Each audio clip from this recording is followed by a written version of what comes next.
بسم اللہ الرحمن الرحیم۔ السلام علیکم۔ مکتب غامدی کی ایک اور نشست میں خوش آمدید۔ سلسلہ گفتگو 23 اعتراضات کی سیریز میں جاری ہے اور آج اس سلسلے کی ہم قسط نمبر 202 شروع کرنے جا رہے ہیں۔ اجتہاد کا موضوع زیر بحث ہے۔ اس موضوع کی آج تیسری نشست آغاز کرتے ہیں۔ ہم سے بہت شکریہ آپ کے وقت کا۔ ہم سب اجتہاد کا تصور دین اسلام میں ہے کیا؟ اجتہاد کی ضرورت کب پیدا ہوتی ہے؟ اجتہاد کون کرے گا؟ 3 بنیادی سوالات زیر بحث ہے۔ میں چاہتا ہوں ذرا چوتھے نقطے کی طرف ہم آئیں، اور چوتھا نقطہ ہی اصل نقطہ ہے کہ اجتہاد کا یہ عمل کیسے کیا جائے گا۔ آپ نے گزشتہ گفتگو میں فرمایا تھا کہ کوئی بھی اجتہاد کرے اس کی بنا استدلال کو دیکھا جائے گا، اس کی دلیل کو دیکھا جائے گا، اس کی آرگومنٹ کو دیکھا جائے گا۔ سوال آپ کی خدمت میں یہ ہے کہ جب آپ اجتہاد کرنے جاتے ہیں تو کیا آپ کے سامنے کوئی نظام فکر ہے، کوئی سائنس ہے، کوئی اصول ہے، کوئی منطق ہے؟ کس طریقے سے اجتہاد کرتے ہیں؟ میں چاہتا ہوں قدم بقدم اس پورے سفر سے ہمیں گزاریں کہ آپ کے تصور اجتہاد میں وہ کیا مراحل ہیں جن سے گزر کے دین سے کسی متعلق معاملے میں اجتہاد کیا جائے گا۔ اس سے پہلے کہ میں آپ کے اس سوال کا جواب دوں، یہ ضروری ہے کہ اجتہاد کے دائرے سے متعلق جو کچھ میں نے پیچھے عرض کیا ہے اس کا ایک خلاصہ کر لیا جائے۔ میں نے اصول فقہ کے زیر عنوان ایک مضمون اپنی کتاب مقامات میں لکھا ہے۔ اس میں مضمون کی تمہید ہی اس خلاصے سے اٹھائی ہے۔ میں وہ خلاصہ آپ کے سامنے رکھ کے پہلے چند بنیادی چیزوں کی وضاحت کروں گا۔ اس سے مقصود یہ ہے کہ صحیح تصور کے بارے میں کوئی غلط فہمی باقی نہ رہے۔ اس مضمون کا عنوان جس طرح کہ میں نے عرض کیا اصول فقہ ہے۔ میں نے لکھا ہے اللہ تعالیٰ کی جو ہدایت پیغمبروں کی وساطت سے ملی ہے اس میں اصل کی حیثیت قرآن و سنت کو حاصل ہے۔ یہ تنبیہ کرنی ضروری ہے۔ ہمارے ہاں جب اصول فقہ ترتیب دیے جاتے ہیں یا فقہ کا لفظ بولا جاتا ہے تو اس میں تمام چیزیں ایک ہی عنوان کے تحت آتی ہیں، یعنی قرآن کے احکام کیا ہیں، سنت کے احکام کیا ہیں۔ اجتہاد کے لیے یہ لفظ وہاں خاص نہیں ہے۔ ٹھیک، میرے ڈسکورس میں یہ اجتہاد کے لیے خاص ہے، اس لیے اس کو سمجھنا ضروری ہے۔ اللہ تعالیٰ کی جو ہدایت پیغمبروں کی وساطت سے ملی ہے اس میں اصل کی حیثیت قرآن و سنت کو حاصل ہے۔ اجتہاد کا جو کچھ بھی درجہ ہے وہ اس کے بعد ہے، اجتہاد کا موقع بھی اس کے بعد ہے۔ پہلے یہ دیکھنا ہوگا کہ اللہ تعالیٰ کی ہدایت قرآن و سنت میں کیا دی گئی ہے، اور قرآن و سنت میں جو ہدایت دی گئی ہے وہاں میرے نزدیک لفظ اجتہاد استعمال نہیں کیا جائے گا، وہاں فہم و ادراک ہے۔ مجھے اس کو پڑھنا ہے، مجھے اس کو سمجھنا ہے، وہ سمجھنے کا عمل ہے، اور سمجھنے کا عمل اگر پایہ تکمیل کو پہنچ گیا ہے تو پھر سمجھانے کا عمل ہے۔ یہ سمجھانا ہے یا شرح و وضاحت کرنا ہے جس کو میں تفہیم و تبیین سے تعبیر کرتا ہوں۔ ٹھیک، یعنی قرآن کی تفہیم و تبیین، سنت کی تفہیم و تبیین، سمجھانا ہے، اس کی وضاحت کرنی ہے۔ اس کے بھی اصول ہوں گے، تفہیم و تبیین کے لیے بھی اصول ہوں گے جن کو پیش نظر رکھا جائے گا، اس لیے کہ ایک میتھڈالوجی یا ایک ہرمنیوٹکس تو ہر حال میں وجود پذیر ہونی ہے، چنانچہ اس کو میں نے بیان کیا ہے۔ ان کی تفہیم و تبیین، یہ دیکھیے وہی الفاظ استعمال کیے ہیں، ان کی یعنی قرآن و سنت کی، ان کی تفہیم و تبیین کے جو اصول دین کے ہر طالب علم کو پیش نظر رکھنے چاہیے وہ ہم نے اپنی کتاب میزان کے مقدمہ اصول و مبادی میں بیان کر دی ہے۔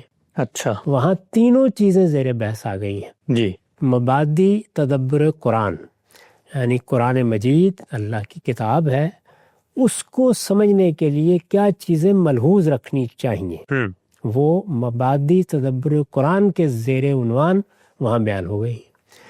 سنت کی تعین کیسے ہوگی؟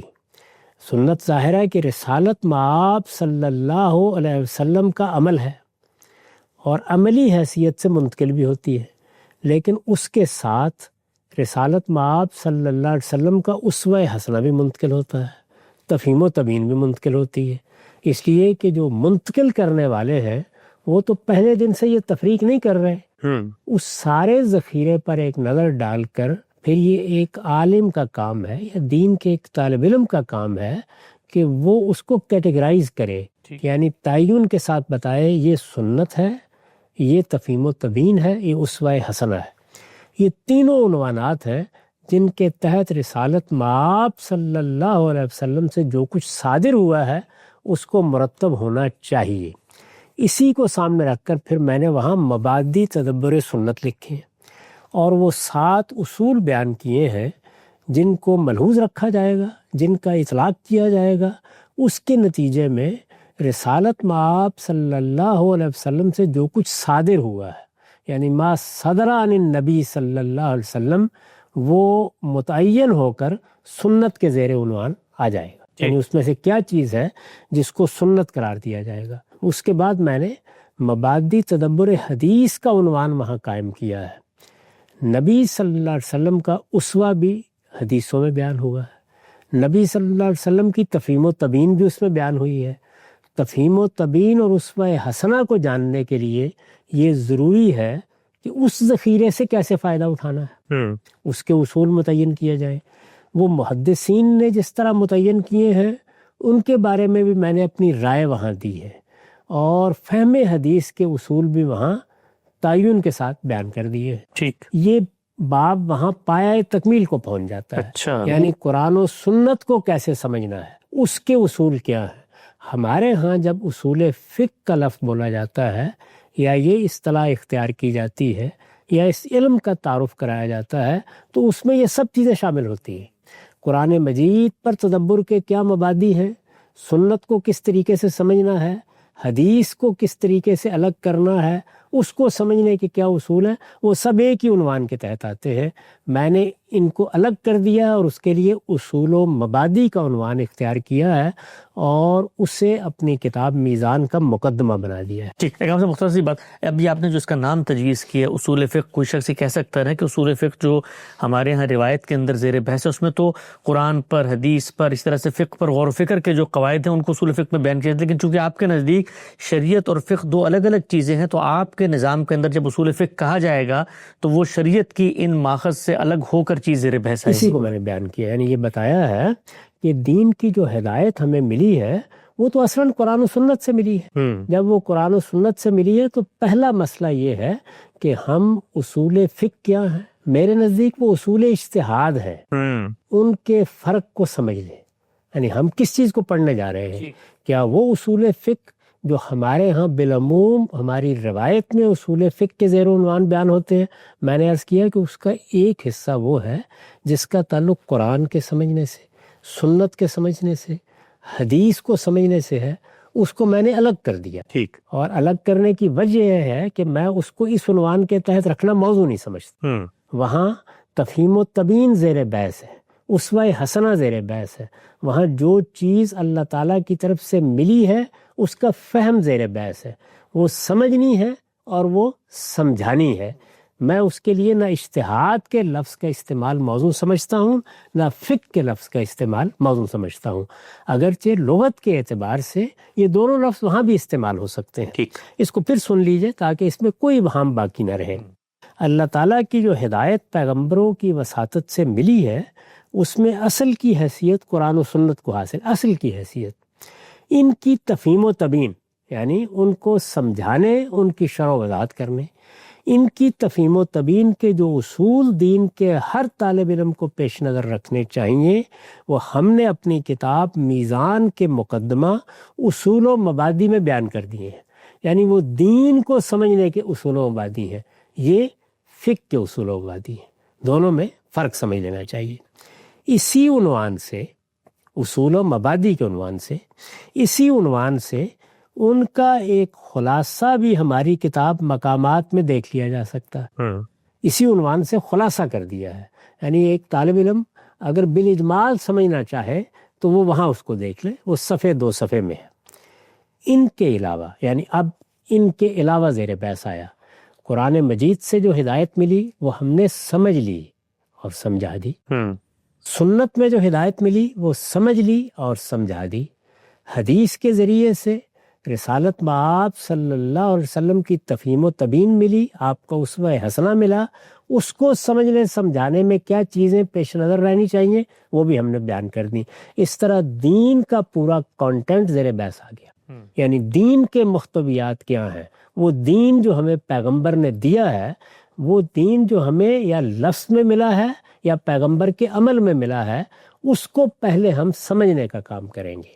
اس کو سمجھنے میں کیا چیزیں ملحوظ رکھنی ہیں، کن چیزوں کو پیش نظر رکھ کر اس میں جانا ہے، وہ سب وہاں بیان کر دی گئی ہیں. ان کو اگر آپ نے الگ سے سمجھ لیا ہے، اب ان کے علاوہ زیر بحث آئے گا. ان کے علاوہ کیا کسی چیز کی ضرورت ہے؟ کیا کچھ ہونا بھی چاہیے؟ یعنی قرآن سمجھ لیا، سنت سمجھ لی، حدیث کو ہم نے پڑھ لیا، جان لیا، ان کی تفہیم و تبیین ہم تک پہنچ گئی. کیا اس کے علاوہ بھی؟ یہ اس کے علاوہ اگر ضروری نہیں ہے تو زیر بحث بھی نہیں آنا چاہیے.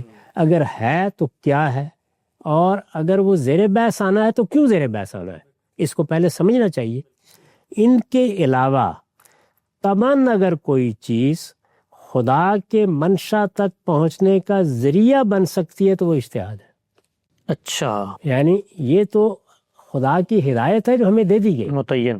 اب یہ ہدایت اصل میں کچھ ایسے سوالات پیدا کرتی ہے، کچھ معاملات کو اس طرح چھوڑ دیتی ہے کہ وہ ہمیں اپنی عقل سے طے کرنا ہوتے ہیں. اس کی مثالیں میں پیچھے بھی دے چکا ہوں. ٹھیک. یہاں پھر چند چیزیں بات کو صرف سمجھانے کے لیے دہرا دیتا ہوں. میں نے عرض کیا تھا کہ اللہ تعالیٰ نے قرآن میں ہمیں یہ کہا کہ تمہارا نظم اجتماعی لوگوں کے مشورے پر اور ان کی رائے پر مبنی ہونا چاہیے. یہ سوال پیدا ہوتا ہے نا کہ مسلمانوں کا نظم اجتماعی کیا ہوگا؟ کوئی بادشاہت ہوگی، کوئی خاص طبقہ ہے جس کو حکومت کرنی ہے. مثال کے طور پر بڑے بڑے فلسفی اس پر استدلال کرتے رہے ہیں کہ فلسفیوں کے پاس اقتدار ہونا چاہیے. مذہبی طبقہ بھی بارہا اپنے لیے اس حق کا مطالبہ کرتا ہے. اللہ تعالیٰ کیا چاہتے ہیں؟ یہ بیان کر دیا گیا کہ مسلمانوں کا نظم اجتماعی ان کے مشورے اور ان کی رائے پر مبنی ہوگا. لیکن یہ رائے کیسی لینی ہے، مشورہ کیسے ہوگا، وہ نظم اجتماعی میں کس طرح بدلے گا، اس کے لیے کیا قواعد ہوں گے، باہمی روابط کیسے قائم کیے جائیں گے، ان میں کوئی ایک لفظ بھی آپ کو نہ قرآن میں ملے گا نہ سنت میں ملے گا. اب سوال یہ ہے کہ ایسا کیوں ہے؟ اس کے صاف معنی یہ ہے کہ اللہ تعالیٰ نے بالاجمال ایک ہدایت دے کر یہاں انسانی عقل پر اعتماد کیا ہے کہ وہ خود اپنے لیے کوئی لائے عمل طے کر لے گی. یہ لائے عمل جب آپ طے کرنے کے لیے بیٹھیں گے تو اس میں حالات کیا ہیں؟ کیا قبائلی نظم میں ہے؟ کیا قدیم زمانے کی کوئی حکومت ہے؟ کیا جدید ریاست ہے؟ انسان نے اس میں کوئی سفر طے کر لیا ہے؟ تمدنی حالات کی نوعیت کیا بن گئی ہے؟ آلات کیا وجود میں آ گئے ہیں؟ علم نے کیا تغیرات پیدا کیے ہیں؟ سب چیزوں کو سامنے رکھ کر آپ کوئی طریقہ اختیار کریں گے، کوئی حکمت عملی اختیار کریں گے، کوئی لائے عمل بنائیں گے. ٹھیک. تو یہاں جو کچھ آپ نے کرنا ہے وہ کیا ہے؟ اجتہاد. یعنی خود اللہ تعالیٰ نے ایک ایسی بات کر دی جس کے اجمال کو تفصیلات میں بدلنے کے لیے اجتہاد ضروری ہو گیا. بالکل ٹھیک. اب یہاں خدا کے منشا پر عمل کرنے کی ضرورت بن گئی. اسی طریقے سے اللہ تعالیٰ نے ہم کو ایک اصولی سی ہدایت دی، اور وہ یہ کہ تمام طیبات حلال ہیں اور تمام خبائث حرام ہیں. یہ اصولی ہدایت ہے. جی. ہمیں معلوم ہو گیا کہ خور و نوش کے معاملے میں ہمیں آزاد نہیں چھوڑا گیا. ایک بڑے سیاسی رہنما نے ایک مرتبہ کہا تھا کہ خدا کو میرے دسترخوان سے بھی کوئی تعلق ہے؟ تو اس کا جواب یہ ہے کہ یقیناً ہے. یعنی وہ میرے خور و نوش کی بھی تطہیر چاہتا ہے. جب وہ میرے خور و نوش کی تطہیر چاہتا ہے تو کوئی اصول ہوگا، کوئی قاعدہ ہوگا، یا ایک فہرست بنا کے دیں گے یہ کھانا ہے یا نہیں کھانا. اس میں اصولی رہنمائی دی گئی. اولاً جب اصولی رہنمائی دی گئی ہے تو اب یہ طیبات کون سے ہیں، خبائث کون سے ہیں، یہ میرے علاقے میں کون سے ہیں، یہ آپ کے علاقے میں کون سے ہیں، یہ دنیا کے فلاں خطے میں کون سے ہیں، اور اس سے مختلف کسی خطے میں کون سے ہیں، یہ سب طے کرنا پڑے گا کہ یہاں کیا چیز کام کرے گی. یعنی طیب قرار دینے میں اور خبیث قرار دینے میں میرے پاس کیا چیز ہے جو میری رہنمائی کرے گی؟ میری عقل. تو جب عقل کا آپ اطلاق کریں گے، جانوروں پر کریں گے، اشیاء پر کریں گے، کھانے پینے کی چیزوں پر کریں گے، سبزیوں پر کریں گے، دالوں پر کریں گے، جو چیزیں بھی کھائی جا سکتی ہیں، تو یہ عمل کیا ہوگا؟ اجتہاد. یعنی یہاں پر بھی خدا کے منشا کو سمجھنے کے لیے یا اس تک پہنچنے کے لیے مجھے اجتہاد کرنا پڑا. اور یہ صاف واضح ہے کہ یہ معاملہ بھی مجھ پر اصلاً چھوڑا گیا ہے. اس کے بعد کچھ چیزیں ہیں جو قرآن مجید کے زمانے میں یا اس سے پہلے زیر بحث آ گئی، وہاں اللہ تعالیٰ نے رہنمائی بھی فرمائی ہے. یعنی بعض مشتبہات میں رہنمائی بھی دیتی ہے. بعض چیزوں کے بارے میں جہاں کوئی بڑا مسئلہ پیدا ہو سکتا تھا وہاں بھی ہاتھ پکڑ لیا ہے. لیکن بحثیت مجموعی آج بھی یہ مسئلہ اسی طرح موجود ہے. مختلف علاقوں میں ہم چلے جاتے ہیں، مختلف قسم کے جانوروں سے واسطہ پڑ جاتا ہے. سمندر میں ایک نئی دنیا وجود میں آ جاتی ہے، بحر و بر میں نئی نئی دنیایں ہمارے سامنے آتی ہیں. تو کھانے پینے کی چیزوں کے بارے میں یہ سوال پیدا ہوتا رہتا ہے. یہ میں نے چند مثالیں دی. اسی طرح کی صورتحال اس وقت پیش آتی ہے جب اللہ تعالیٰ کوئی بات بیان فرما دیتے ہیں اور قانون کی حیثیت سے بیان فرما دیتے ہیں، لیکن وہ جن لفظوں میں بیان کی جاتی ہے اس میں کچھ لسانی مضمرات ہوتے ہیں، کچھ عقلی مضمرات ہوتے ہیں. یہ انسان کی زبان کی خصوصیت ہے. یعنی جب ہم بات کرتے ہیں تو کچھ چیزیں ہم بیان کر دیتے ہیں اور کچھ کو الفاظ میں مضمر چھوڑ دیتے ہیں. ان مضمرات کو کھولنا اگر وہ لسانی ہے تو ایک صاحب تفسیر کی ضرورت بن جاتی ہے. یعنی وہ کھول کے بتاتا ہے کہ یہاں لفظ استعمال ہوا ہے، اس کا یہ اطلاق ہے، اس کے یہ معنی ہے، اس کے یہ حدود ہیں، یہ اس لفظ کا لازمی تقاضا ہے. تو لسانی مضمرات زیر بحث آ گئے. تفہیم و تبیین میں ان کی بڑی اہمیت ہے. عقلی مضمرات بھی ہوتے ہیں. عقلی مضمرات میں ایک بہت بڑی چیز یہ ہے کہ جب کوئی حکم دیا جاتا ہے تو اس کا کوئی ریشنل وجود میں آ جاتا ہے. وہ اللہ تعالیٰ بارہا خود بیان فرما دیتے ہیں. جب وہ بیان فرما دیتے ہیں تو اب وہ ریشنل عقلی طور پر تقاضا کرتا ہے کہ اگر کسی دوسری جگہ پایا جائے گا تو حکم کا اطلاق وہاں بھی ہوگا. گویا حکم کی توسیع کا تقاضا کر رہا ہوتا ہے اپنے اطلاق کے لحاظ سے. اس کی بھی ایک سادہ سی مثال لے لیجیے. اللہ تعالیٰ نے ہمیں یہ بتایا کہ تم میں سے کوئی مسافر ہو یا مریض ہو جائے تو روزہ چھوڑ سکتا ہے. اب اس میں کیا یہی چیز ہے جس میں روزہ چھوڑ سکتا ہے آدمی؟ یہ تو لفظوں میں بیان ہو گئی. یا اس میں کوئی ریشنل ہے؟ تو اگر آپ نے مثال کے طور پر یہ طے کر لیا کہ وہ غیر معتاد یا غیر معمولی مشقت جو آدمی کو اگر وہ بیمار ہو اور روزہ رکھے یا مسافر ہو تو روزہ رکھے جھیلنا پڑ سکتی ہے، اس کا اللہ نے لحاظ فرمایا ہے. تو اب اس کا مطلب کیا ہوا؟ اس کا مطلب یہ ہے کہ ریشنل یا علت یا بنیاد یا حکم میں کوئی حقیقت مقصود ہے وہ ہم نے دریافت کر لی. تو عقل کہتی ہے کہ یہ چیز تو صرف سفر میں اور صرف مرضی میں نہیں ہوتی ہے، تو اور جگہوں پر بھی ہو سکتی ہے. بالکل ٹھیک. تو توسیع کا تقاضا ہو گیا. یہ میں نے چند مثالیں دے کے آپ کو بتایا کہ اس جملے کا مطلب کیا ہے کہ ان کے علاوہ بھی خدا کے منشا تک پہنچنے کی ضرورت ہوتی ہے.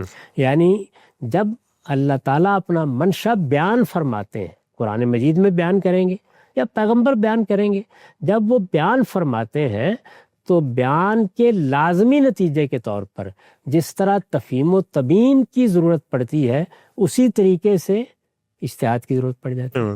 یعنی اس کے بیان کی نوعیت ہی ایسی ہے، اور یہ بیان کی نوعیت جو عقلی مضمرات اپنے اندر لیے ہوئے ہیں ان کو کھولنا ناگزیر ضرورت بن جاتی ہے.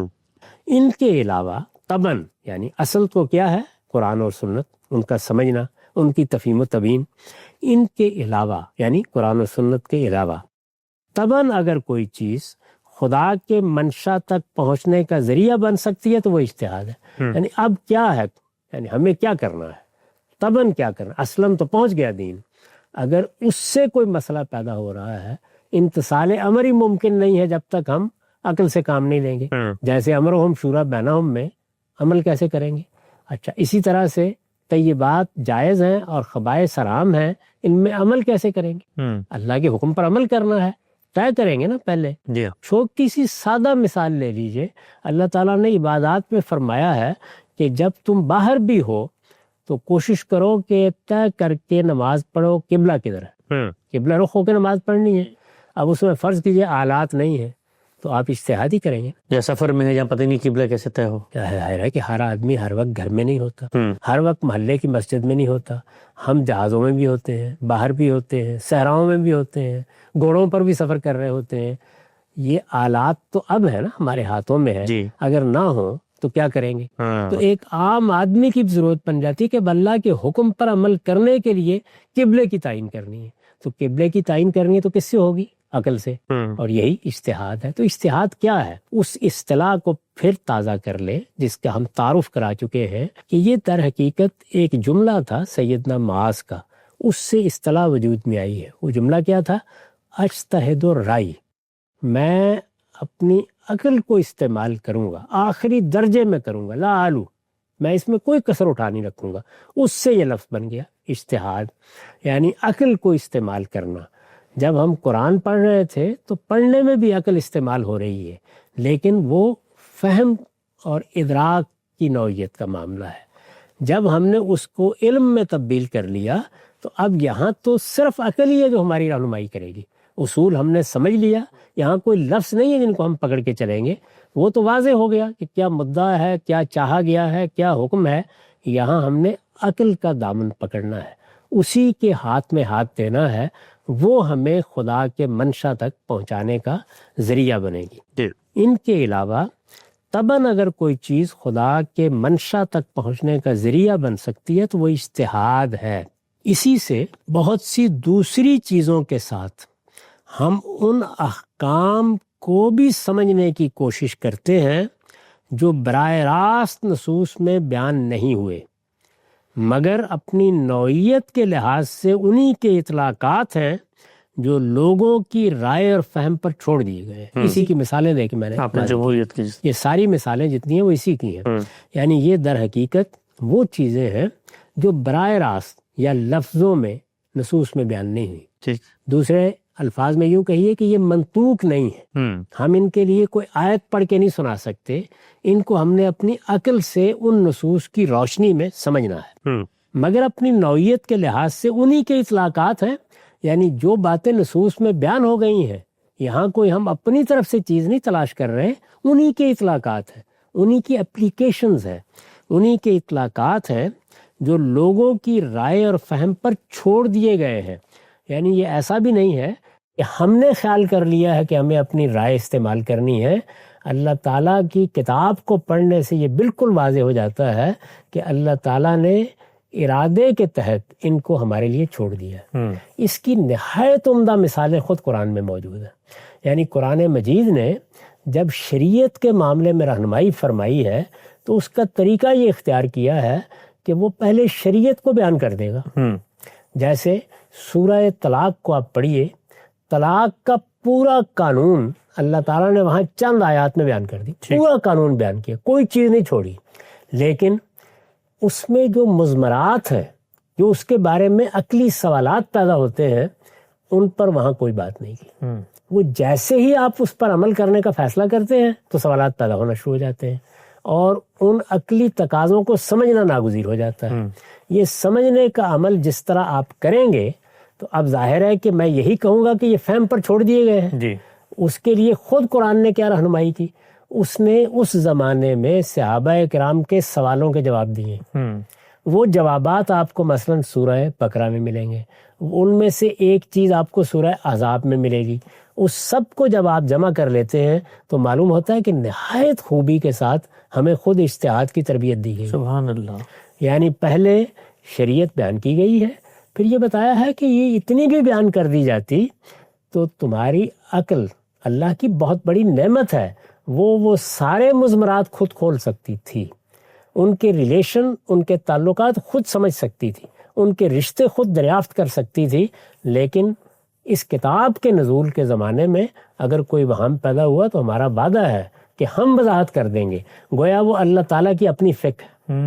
یعنی جس معاملے میں ہمیں اپنی عقل استعمال کرنی تھی، ہم نے اس میں اگر کوتاہی کی یا اس وقت اپنی ضرورت کا اظہار کیا تو اللہ تعالیٰ نے خود رہنمائی فرما دی، اور اس طرح سے وہ سارے احکام جو مضمرات کی حیثیت سے طلاق کی آیات میں موجود تھے وہ احکام کے طور پر الگ الگ ہو کر ہمارے سامنے آ گئے، اور ایک ایک چیز کو اللہ تعالیٰ نے خود واضح کیا۔ یہ ایک مثال ہے، اس طرح کی بہت سی مثالیں آپ کو میں دے سکتا ہوں جو یہ بتاتی ہیں کہ اس کی بھی تربیت اللہ تعالیٰ نے دی ہے۔ یعنی میں دین کو ایسے بیان کروں گا، اس میں وہ چیزیں مضمر ہوں گی اور وہ کیوں مضمر ہیں؟ اس لیے کہ انسان کی زبان میں اسی سے لطافت رہتی ہے. جب وہ مضمرات ہیں تو اگر اس وقت ضرورت ہے تو میں اس کو کھول کر بیان کر دوں گا، لیکن تمہیں اپنی عقل استعمال کرنی ہے. تو اس کا مطلب یہ ہوا کہ اجتہاد کی گنجائش رکھ کر اللہ تعالیٰ نے اپنی شریعت دی. سبحان اللہ. یعنی اس کو خود انسانی عقل کے ساتھ متعلق کر دیا ہے تاکہ زندہ اور بیدار انسانوں کی حیثیت سے ہم اپنے پروردگار کی ہدایت کے ساتھ متعلق ہوں. اسی سے بہت سی دوسری چیزوں کے ساتھ ہم ان احکام کو بھی سمجھنے کی کوشش کرتی ہیں. کس سے؟ اجتہاد سے. اسی سے بہت سی دوسری چیزوں کے ساتھ ہم ان احکام کو بھی سمجھنے کی کوشش کرتے ہیں جو براہ راست نصوص میں بیان نہیں ہوئے. یہ دیکھیے لفظ براہ راست، یعنی وہ نصوص کے اندر موجود ہیں جی. اس لحاظ سے نصوص ہی میں بیان ہو گئے ہیں، لیکن براہ راست بیان ہوئی، لفظوں میں بیان نہیں ہوئے، مگر اپنی نوعیت کے لحاظ سے انہی کے اطلاقات ہیں.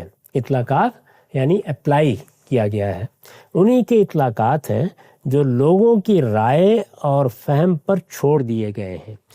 قیاس اسی کی ایک قسم ہے، یعنی قیاس کوئی الگ چیز نہیں ہے. اجتہاد کے لیے جو مختلف طریقے اختیار کیے جاتے ہیں ان میں سے ایک بڑا طریقہ قیاس ہے. یعنی ایک حکم ہمیں دیا گیا، ہم نے اس کے مماثل صورتحال پر بھی اس کا اطلاق کر دیا. تو قیاس کیا ہے؟ وہ اجتہاد کی ایک بڑی قسم ہے. چنانچہ اتنی بڑی ہے کہ یہ معلوم ہے کہ ہمارے ہاں جب قانون کے اصول بیان کیے گئے اصول فقہ میں تو وہاں پر اجتہاد کے بجائے قیاس ہی کا لفظ اختیار کر لیا. جی. اس لیے میں نے یہ وضاحت کی ہے. قرآن میں اس کے لیے استنباط کا لفظ استعمال ہوا ہے. یعنی قرآن مجید پہ اجتہاد کے لیے لفظ استنباط آیا ہے، چیز کے اندر اترنا، عقلی طور پر غور کرنا. تو قرآن نے بھی یہ لفظ استعمال کیا ہے. ہم چاہتے تو اس لفظ کو اختیار کر لیتے، چونکہ ایک روایت میں لفظ اجتہاد آ گیا، وہ اصطلاح بن گیا تو ہم نے اسی کو اختیار کر لیا. اس سے جو چیز وجود میں آتی ہے، کس سے؟ اجتہاد سے، اسے ہم فقہ کہتے ہیں. کہ دیکھیے یہ بنیادی فرق ہے میرے نقطہ نظر میں. یعنی ہمارے ہاں جب فقہ کا لفظ بولا جاتا ہے تو وہ شریعت اور اس کے نتیجے میں ہونے والے اجتہاد دونوں کے مجموعے پر بولا جاتا ہے. یعنی اس میں پوری شریعت بھی زیر بحث ہے. قرآن سے ہم نے کیا سمجھا، سنت سے ہم نے کیا سمجھا، حدیث سے ہم نے کیا سمجھا، وہ جو کچھ سمجھا ہے اس کو بھی وہ فقہ کہتے ہیں، کیونکہ فقہ کا مطلب ہے فہم. تو لفظ کے لحاظ سے کوئی اعتراض نہیں، لیکن میں نے اس کو الگ کیا ہے تاکہ اصطلاحات میں کوئی خلط مبس کسی جگہ پیدا نہ ہو. یہ معلوم ہے کہ میرے ڈسکورس میں ایک بڑی اہمیت اس چیز کو بھی حاصل ہے. سنت کو حدیث سے بالکل الگ ممتاز کر کے دکھایا جائے. اسی طرح قرآن مجید کے احکام میں بھی یہ واضح کیا جائے کہ شریعت کا حکم کون سا ہے اور فقہی اطلاقات کی کیا نوعیت ہے. ہر جگہ اس کو الگ کیا جائے. میں یہاں پر بھی یہ کرتا ہوں کہ جب ہم قرآن و سنت کے احکام بیان کرتے ہیں تو اس پر لفظ شریعت کا اطلاق کیا جائے گا. لیکن جس وقت اجتہاد سے کوئی چیز وجود میں آئے گی، اجتہاد ہم کریں گے تو کوئی نتیجہ نکلے گا، اسے ہم فقہ کہتے ہیں. میں فقہ کے لفظ کو اس حد کے ساتھ، اس تعریف کے ساتھ، اس دائرے میں استعمال کرتا ہوں. یعنی گویا اصول فقہ میرے نزدیک کیا ہے؟ اصول اجتہاد. اسی کا ایک بڑا حصہ، اسی کا یعنی فقہ کا، یہ جو اجتہادی امور ہیں جنہیں ہم فقہ کہتے ہیں، اسی کا ایک بڑا حصہ فقہ النبی ہے. یعنی یہ اجتہادات رسالت مآب صلی اللہ علیہ وسلم نے بھی کیے. جیسے اللہ تعالیٰ نے بعض فقہی اطلاقات میں لوگوں کے سوالوں کا جواب دیا یا ان کی رہنمائی کی تو قرآن کی فقہ وجود میں آ گئی ہے. اسی طرح نبی صلی اللہ علیہ وسلم نے بھی بعض سوالوں کے جواب دیے ہیں، بعض چیزوں کی وضاحت کی ہے، بعض کے اطلاقات واضح کیے ہیں. تو اس سے جس طریقے سے رسول اللہ صلی اللہ علیہ وسلم کی تفہیم و تبیین وجود میں آئی ہے، اسی طریقے سے اس کا ایک بڑا حصہ فقہ یا اجتہادات پر بھی مبنی ہے. اسی کا ایک بڑا حصہ فقہ النبی ہے. یعنی رسالت مآب صلی اللہ علیہ وسلم نے اپنے زمانے میں کیا اجتہادات فرمائے. آپ کے اجتہادات کی نوعیت بھی بڑی مختلف ہے، ان کو اللہ تعالیٰ کی تصویب حاصل ہے. یعنی رسالت مآب نے ایک اجتہاد کیا، اللہ تعالیٰ نے اگر اس پر کوئی قدغن نہیں لگائی، کوئی نفی نہیں کی، کوئی اس سے مختلف حکم نہیں دیا، تو اس سے یہ واضح ہو گیا کہ آسمان سے بھی اس کی تصویب ہو گئی ہے. اسے ہم فقہ کہتے ہیں. اسی کا ایک بڑا حصہ فقہ النبی ہے. اس کے بعد علماء و فقہا کے اجتہادات ہیں. یعنی نبی صلی اللہ علیہ وسلم کے بعد مسلمان امت کے علماء اور فقہا، خواہ وہ صحابہ کرام میں سے ہوں، خواہ تابعین میں سے ہوں، خواہ تبع تابعین میں سے ہوں، یا اس کے بعد ہمارے زمانے تک، وہ سب بھی اجتہاد کر رہے ہیں. جب جب ضرورت پڑتی ہے اجتہاد کیا جاتا ہے. جب جب لوگوں کو رہنمائی کی ضرورت ہوتی ہے وہ علماء کی طرف رجوع کرتے ہیں اور وہ اپنی رائے دیتے ہیں. وہ رائے اگر اس دائرے میں دی گئی ہے تو یہ ظاہر ہے کہ علماء اور فقہا کے اجتہادات ہیں. اصول فقہ کی تعبیر ہم اسی دائرے کی چیزوں کو سمجھنے اور سمجھانے کے لیے اختیار کرتے ہیں. یعنی اب یہ بات واضح ہو گئی کہ اصول فقہ کیا ہیں. اجتہاد کے اصول ہیں. یعنی قرآن و سنت میں جو ہدایت ہے وہ ہمیں مل گئی، اس کو ہمیں سمجھنا ہے. اس کے اصول کیا ہیں؟ وہ اصول و مبادی کے زیر عنوان بیان ہو چکے، وہ میری کتاب میزان کا مقدمہ بن چکے. ان کے لیے اس مقدمے کی مراجعت کرنی چاہیے. اس وقت جو اصول زیر بحث ہیں وہ فقہ اور اجتہاد کے اصول ہیں.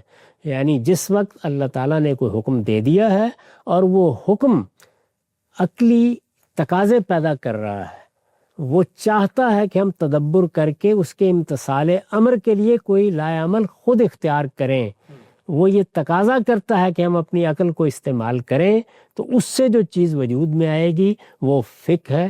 اس کو آپ اجتہاد بھی کہہ سکتے ہیں. وہ اجتہاد اور وہ فقہ دونوں تقاضا کرتے ہیں کہ ان کے بھی اصول متعین کیا جائے. کیسے کیا جائے گا یہ کام؟ یعنی اب اگر یہ بات واضح ہو گئی کہ یہ چیز کیا ہے، اس کا دائرہ کیا ہے، اس کو اصول فقہ ہم کس مفہوم میں کہہ رہے ہیں، یہ ہمارے ڈسکورس میں کس طرح زیر بحث آتے ہیں، تو اب میں آپ کو یہ بتا سکتا ہوں کہ اس دائرے میں اس کو پوری طرح سمجھ کر اب وہ کیا اصول ہیں جو میں سامنے رکھتا ہوں، جو میرے نزدیک ہمارے ڈسکورس میں سامنے رکھے جانے چاہیے. ڈاکٹر صاحب، آپ کے نزدیک اجتہاد کے اصول کیا ہیں؟ اس بحث میں داخل ہونے سے پہلے ایک بڑی تقسیم جو ذہن میں ضرور سمجھ لینی چاہیے کہ شریعت پر غور و فکر کے مبادی وہ الگ ہیں اور اجتہادی امور کے اندر غور و فکر کے اصول وہ الگ ہیں. اسی کو غامدی صاحب نے اصول فقہ کے زیر عنوان بیان کیا ہے. وہ کیا اصول ہیں متعین طور پہ جانیں گے. وقت یہاں پہ ختم ہوتا ہے. دوبارہ حاضر خدمت ہوں گے. اب تک آپ کا بہت شکریہ.